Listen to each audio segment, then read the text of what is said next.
Ever felt like you've seen it all before? In the world of pop music, a familiar rhythm pulses beneath the surface, and it all leads back to one name, Michael Jackson. He's a great singer. I love him. He's a genius. He's the king of pop. From jaw-dropping dance moves to iconic fashion choices, today's chart toppers are channeling the spirit of the king of pop like never before. But are they innovative artists or just brilliant imitators riding the coattails of a legend? Let's peel back the layers of modern music and uncover the undeniable influence of MJ that echoes in today's music. But this isn't just about power. This is about identity theft that is easy to spot.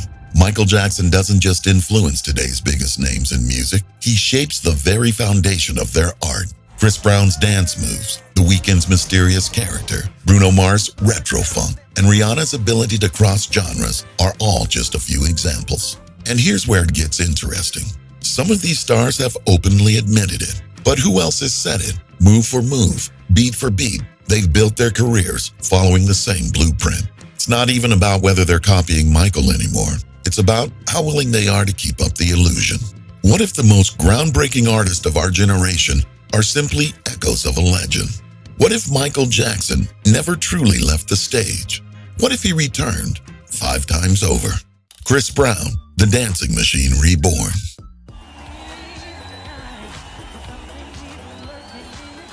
Chris Brown isn't just acting when he's on stage. He's becoming something bigger. Glides, spins, and footwork are so exact that it's scary. It's the ghost of Michael Jackson from the Dangerous era, but with a new look. It's not a coincidence. The similarity is clear. Chris learned about Michael as a child. Each moonwalk, shoulder pop, and toe stand became a part of his DNA. He didn't just copy though, he improved it. It felt both familiar and new to Chris when he mixed MJ's famous choreography with the raw energy of crumping and street dance. When he moonwalked across the stage at the 2007 BET Awards, fans knew they were seeing the heir apparent.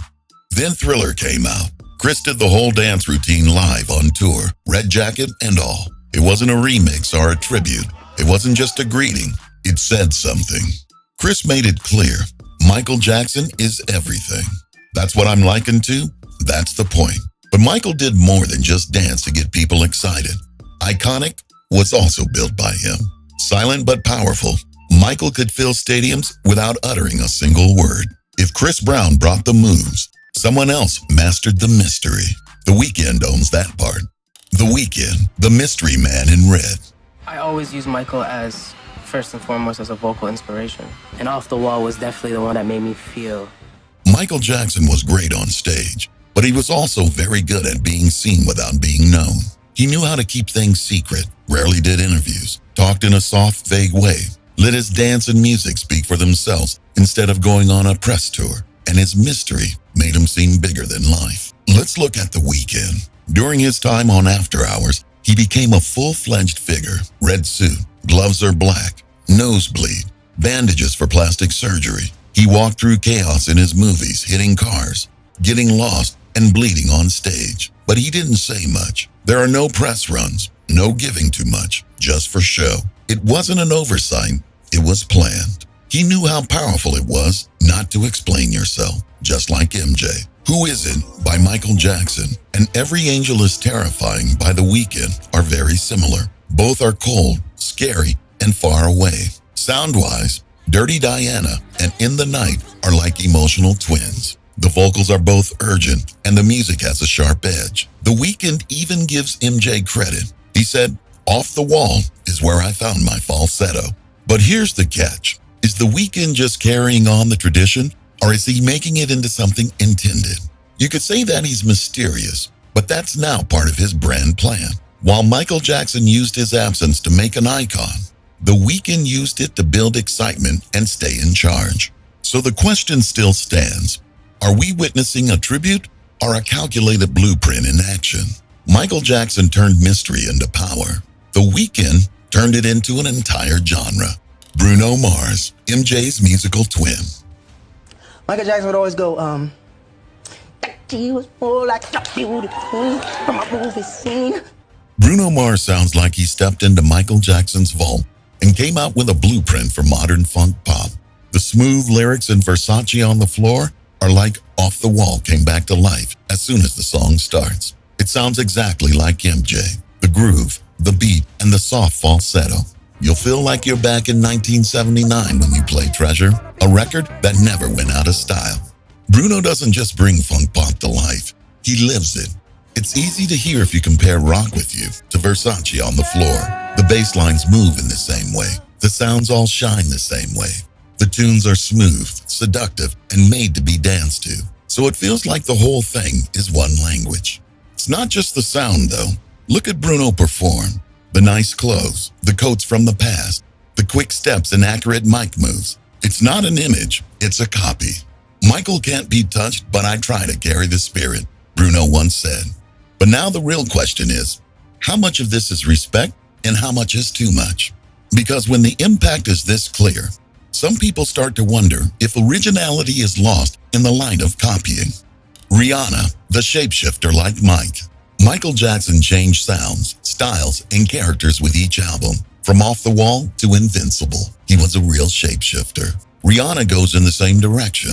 With her first album, Pon de Replay, she became a dancehall star. Each record after that, Rated R, Loud, and Anti, broke all the rules. She mixes pop, R&B, reggae, trap, and rock styles with ease, just like MJ did. Her skill as an artist isn't just her range, it's also how she carefully changes things. Her S&M looks a lot like MJ's Scream, bold, crazy, and not sorry. And the sound of Needed Me has the rough attitude of Dirty Diana. Rihanna doesn't try to be like Michael Jackson. Instead, she copies his bravery, his ability to change appearances, and his refusal to be confined. We might not need to guess who's next in line. She might already be here. Rihanna didn't just take notes from Michael's playbook. She inherited the whole strategy. From genre hopping to visual reinvention, she embodies the same fearless evolution. Every era is a transformation. Every album a different mask. Like Michael, she never stays in one place too long. And that refusal to be boxed in might be her most powerful move of all. Justin Timberlake, the pop prince heir. Before the suits and single spotlights, Justin Timberlake was the lead singer of NSYNC. But after Justified, everything changed. The beats got funkier, the singing got smoother, and all of a sudden, he sounded like Michael Jackson. Like I Love You, his first solo hit, sounds a lot like Don't Stop Till You Get Enough. It has the same groove and whispery stress. JT did more than just go solo. He followed MJ's lead. How did he play in the Super Bowl? It looks a lot like Michael Jackson's '93 halftime show. Small stage, tight dancing, handheld mic. It has all of it. The stops, the moves, and the accuracy. Even Michael's estate liked him enough to include him on the posthumous Michael Jackson song, Love Never Felt So Good. Michael was my biggest inspiration, Justin says. The question is, was Justin Timberlake featured alongside Michael Jackson because of his artistic ability or because he fit the mold at just the right moment? When you're really into a new song, stop for a moment and think about why it sounds so familiar. Do you really hear something new or Jackson? The model hasn't gone away. The biggest names in music today have copied, improved, and sold it from the vocals to the visuals. Chris Brown, The Weeknd, Bruno Mars, Rihanna, and Justin Timberlake are all artists who got ideas from Michael. They are repeating him. Does that honor a hero or show that pop music can't change without referencing his work? That's the question. Let us know what you think in the comments below. Is it praise, a formula, or something more profound? If you think this is crazy, watch the secret behind Doechie's overnight success.